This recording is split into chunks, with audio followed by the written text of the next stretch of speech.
Good evening, I'm Alicia Malone and welcome back to TCM's May Spotlight, the defining frontier, the American character in Westerns. All this month we'll be exploring the Western genre and how these movies demonstrate the qualities that the United States of America stands for, such as independence, freedom, equality, self-reliance, and the American dream. Tonight we're focusing on a man who represented all of that in his movies, an actor who remains the quintessential American cowboy, John Wayne. So let's start at his beginning with The Big Trail, directed by Raoul Walsh from 1930. John Wayne's characters were symbols of masculinity, heroism, and individualism, and in many ways he embodied the American dream himself, making himself over from Marion Michael Morrison to John Wayne. He had played football for the University of Southern California and started working at Fox behind the scenes, where he befriended John Ford. The director gave him a few small jobs in front of and behind the camera, but Wayne was still an unknown actor when Raoul Walsh cast him in the lead for The Big Trail. This was a hugely ambitious project. Sound was still new in motion pictures and harder to control in exterior locations. This had affected the Western genre, but Walsh was not deterred. He decided not only to film entirely outdoors, but also to shoot on 70mm film stock not long after he had lost an eye. The Big Trail follows a wagon train as it travels along the Oregon Trail from Mississippi to the Pacific Northwest. Walsh had planned to cast Gary Cooper in the lead, and after he dropped out, he considered Tom Mix, who was unavailable. Then Walsh spotted a young man working in the props department and asked him to do a screen test.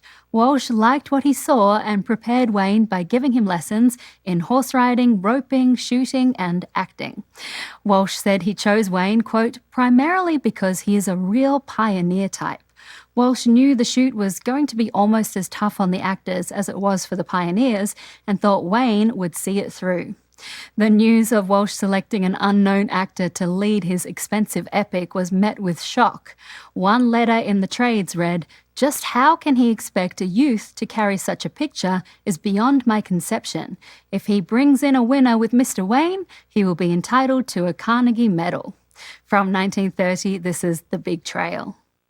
The Big Trail is still awe-inspiring all of these years later, and as you can imagine, it took a village to complete. There were 300 principal actors, 20,000 extras, 1,800 head of cattle, 1,400 horses, and 185 wagons. Shooting was done on the real locations over about 4 months, and the action was restaged with other actors to create additional versions in Spanish, German, Italian, and French. The total cost was over $2 million, and sadly the film was a financial failure at the box office. Much of that was due to the fact that it was filmed in 70mm, and there weren't many theaters that could show that format. For John Wayne, The Big Trail was his first leading role and his first time representing America's dream of expansion. This philosophy was coined Manifest Destiny in 1845, and it was the belief that the settlers were destined to expand west toward the Pacific. This led to the forced removal of Native Americans from their land, the US going to war with Mexico, and eventually the Civil War. But in films, the pioneers were brave and their determination was inspiring, as we saw with John Wayne in The Big Trail. The Big Trail was not the big break Wayne hoped for, and he'd have to wait 9 years until he would become a star. Up next in TCM Spotlight, we'll watch Wayne in his breakout film, a classic western directed by John Ford in 1939. Next on TCM, Stagecoach, then Red River, and later, How the West Was Won. Blaze a trail to TCM tonight.